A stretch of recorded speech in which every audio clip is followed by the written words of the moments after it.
Welcome back to Adulting Starts Here. In today's video, it's actually a really special one. We are going to talk about what most people wish they had learned before their first credit card bill arrived. And that's how to use a credit card without falling into debt and build credit. So let's be honest, credit cards are easy to misuse. Super true. They're convenient, they feel like free money, and before you know it, you're staring at a balance you cannot pay off. But that doesn't have to be your story. In this lesson, I'm going to give you a clear, foolproof strategy to use your credit card confidently without debt drama. So let's dive in. So the first things first is let's change the way we think about credit cards. A credit card is a tool to build your financial future. That's what it is.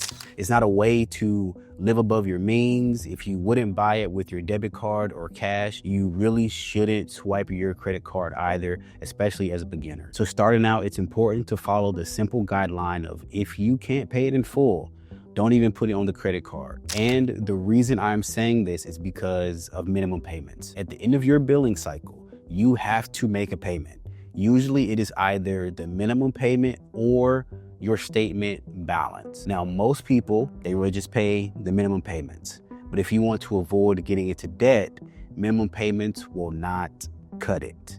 And here's why. If your statement balance, let's say, is $300 and you pay the minimum payment of maybe $30, you will end up paying interest on the other $270 that you didn't pay. And this amount grows as you continue to use the credit card more and only paying the minimum payment. Banks and credit card companies are in the mindset of making money. When it comes to credit cards, charging you interest is how they do that. And it really does add up fast. Now, on the flip side, if you are focused on building your credit score and avoiding credit card interest, here is the golden rule of credit card use. It's simple. Pay your statement balance in full every month and on time. When you do this, you avoid interest completely. You protect your credit score and you build a reputation as a responsible borrower.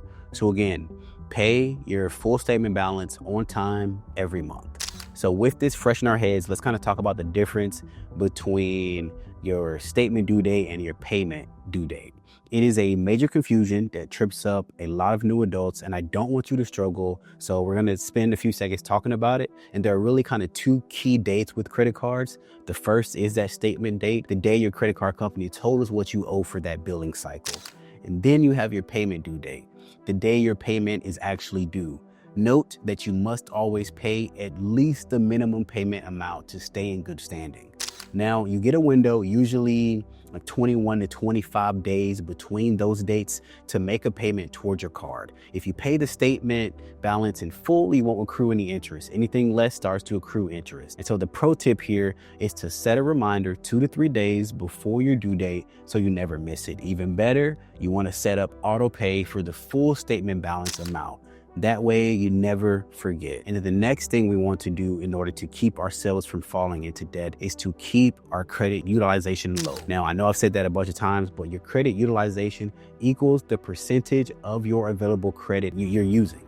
So if your limit is $1,000 and you spend $300, your credit utilization is 30%. So to protect your credit score, aim to stay under 30% credit utilization. Now, I know I keep saying this, and it is for a good reason. It's so important and so simple, and yet if ignored, it can be detrimental to your score.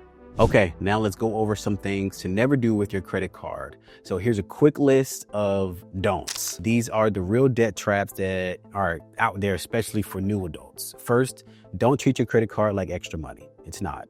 Second, don't withdraw cash. It's usually called a cash advance. It has sky-high fees and avoid it if at all possible. Next, you don't want to miss a payment. It can tank your credit score. Again, that's 35% of your credit score. You also don't want to ignore your statement. Know what you're being charged for. You should get in the habit of reviewing your statement when it comes out each month. It's okay to start slow and be cautious. You should be, and you don't need to swipe your card every day to build credit. Just use it responsibly and regularly.